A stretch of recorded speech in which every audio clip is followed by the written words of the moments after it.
अमाल बाब 22। ऐ भाइयों और बुजुर्गों, मेरी उज़र सुनो जो अब तुमसे बयान करता हूँ। जब उन्होंने सुना कि हमसे इब्रानी ज़ुबान में बोलता है तो और भी चुपचाप हो गए।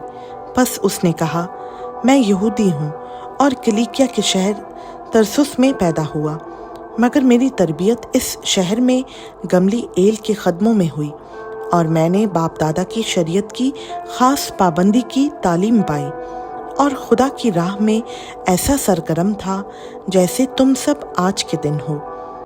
चुनाचा मैंने मर्दों और औरतों को बांध बांध कर और क़ैद खाना में डाल डाल कर मसीही तरीक़ वालों को यहाँ तक सताया कि मरवा भी डाला। चुनाचा सरदार काहिन और सब बुज़ुर्ग मेरे गवाह हैं कि उनसे मैं भाइयों के नाम ख़त लेकर दमिश्क को रवाना हुआ ताकि जितने वहाँ हों उन्हें भी बांध कर यरूशलेम में सज़ा दिलाने को लाऊं। जब मैं सफ़र करता करता दमिश्क के नज़दीक पहुँचा तो ऐसा हुआ कि दोपहर के करीब यकायक एक बड़ा नूर आसमान से मेरे गिर्द गिर्द आ चमका और मैं ज़मीन पर गिर पड़ा और ये आवाज़ सुनी कि ऐ साउल तू मुझे क्यों सताता है। मैंने जवाब दिया कि ऐ खुदावन तू कौन है। उसने मुझसे कहा, मैं यीशु नासरी हूँ जिसे तू सताता है। और मेरे साथियों ने नूर तो देखा लेकिन जो मुझसे बोलता था उसकी आवाज़ ना सुनी। मैंने कहा, ऐ खुदावन मैं क्या करूँ। खुदावन ने मुझसे कहा, उठकर दमिश्क में जा, जो कुछ तेरे करने के लिए मुकर्रर हुआ है वहाँ तुझसे सब कहा जाएगा। जब मुझे उस नूर के जलाल के सबब से कुछ दिखाई ना दिया तो मेरे साथी मेरा हाथ पकड़कर मुझे दमिश्क में ले गए।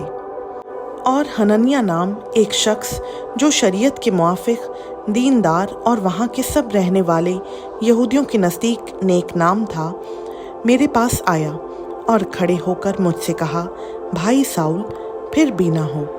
उसी घड़ी बीना होकर मैंने उसको देखा। उसने कहा, हमारे बाप दादा के खुदा ने तुझको इसलिए मुकर्रर किया है कि तू उसकी मर्ज़ी को जाने और उस रास्तबाज को देखे और उसके मुंह की आवाज़ सुने, क्योंकि तू उसकी तरफ से सब आदमियों के सामने उन बातों का गवाह होगा जो तूने देखी और सुनी है। अब क्यों देर करता है, उठ बपतिस्मा ले और उसका नाम लेकर अपने गुनाहों को धो डाल। जब मैं फिर यरूशलेम में आकर हैकल में दुआ कर रहा था तो ऐसा हुआ कि मैं बेखुद हो गया और उसको देखा कि मुझसे कहता है कि जल्दी कर और फ़ौरन यरूशलेम से निकल जा, क्योंकि वो मेरे हक़ में तेरी गवाही कबूल ना करेंगे।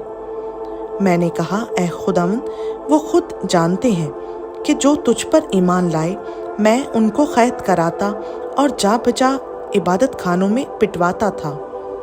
और जब तेरे शहीद स्तिफनस का खून बहाया जाता था तो मैं भी वहाँ खड़ा था और उसके कत्ल पर राज़ी था और उसके कातिलों के कपड़ों की हिफाजत करता था। उसने मुझसे कहा, जा, मैं तुझे गैर कौमों के पास दूर दूर भेजूँगा। वो इस बात तक तो उसकी सुनते रहे, फिर बुलंद आवाज़ से चिल्लाए कि ऐसे शख्स को ज़मीन पर से फना कर दे, उसका ज़िंदा रहना मुनासिब नहीं।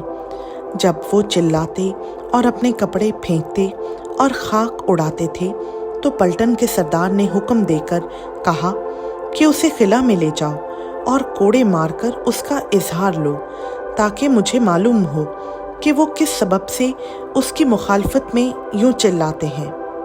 जब उन्होंने उसे तस्मों से बांध लिया तो पौलुस ने उस सूबेदार से जो पास खड़ा था कहा, क्या तुम्हें रवा है कि एक रोमी आदमी के कोड़े मारो और वो भी कसूर साबित किए बगैर। सूबेदार ये सुनकर पलटन के सरदार के पास गया और उसे खबर देकर कहा, तू क्या करता है, ये तो रोमी आदमी है।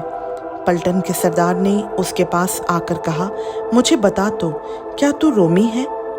उसने कहा, हाँ। पलटन के सरदार ने जवाब दिया कि मैंने बड़ी रकम देकर रोमी होने का रुतबा हासिल किया। पौलुस ने कहा, मैं तो पैदाइशी हूँ। बस जो उसका इजहार लेने को थे फौरन उससे अलग हो गए, और पलटन का सरदार भी ये मालूम करके डर गया कि जिसको मैंने बांधा है वो रोमी है।